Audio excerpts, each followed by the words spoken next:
Well, good Wednesday morning, everyone. Did you have a good 4th of July? Well, I know I did. I always love the parades and the fireworks.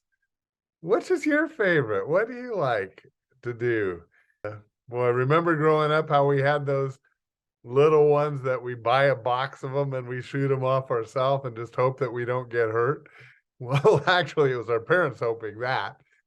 Anyway, I love celebrating the birth of this country, and we're kind of honoring the country all week long, calling it Patriotic Week. Today, I want to talk about two items that I don't know if you've thought that much about, but I did a little research and just want to share them with you because I'm proud that they are in our official country's laws. Now, the first one, I'm not sure it's in a law, but it's certainly something that we have done since we were kids, and that's the Pledge of Allegiance. Do you know where that came from and when it was? Well, it was actually first written and was to be recited by school children all over the country in a form very similar to what we have right now, but it was in 1892. Why 1892? It's because that was exactly 400 years from the time that the New World was discovered by Columbus. And I guess that was an important date for them. And so that was written and it started to be recited. It's had minor changes. I pledge allegiance to the United States of America. Initially, it was said, I pledge allegiance to my country. And they expanded that to the United States of America, to the flag of the United States. And then they said, my flag. That's exactly how it went. Yeah.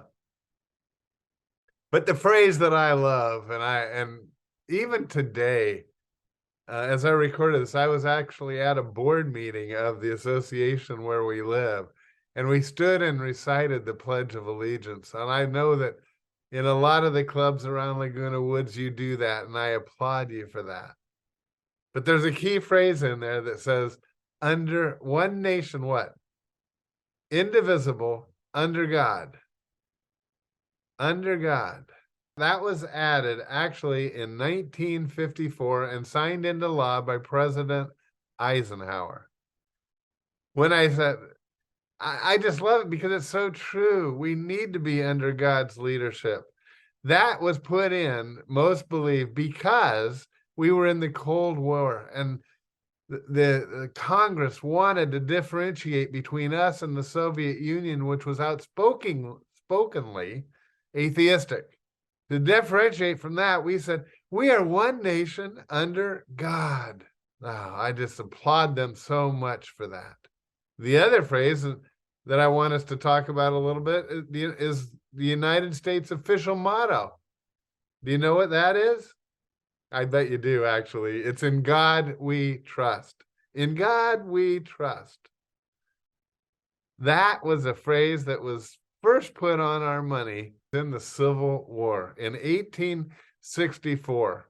For several years, there'd been a real push to get that phrase on our money. Again, it was important in a time of great trial and tribulation, the country fighting against itself. In God we trust. He was the answer. He is the answer today. And that's still on our money. Now, it has not been a straight continuum from 1864 on. There have been times where it was on none of our money, times when it was on a few of the coins. It was then put on paper at one point in time.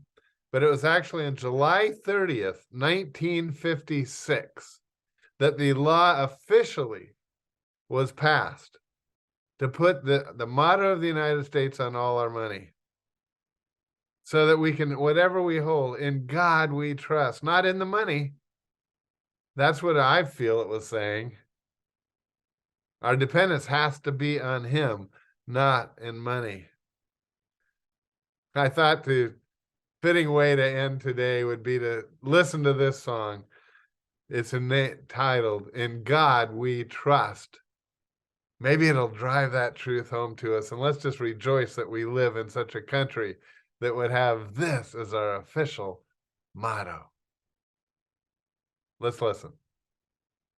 In the book of Psalms, chapter 56, King David wrote, "In God whose word I praise, in the Lord whose word I praise, in God I trust, I will not be afraid." Sunrise over the mountain of freedom, as we are living and breathing, counting the blessings that fall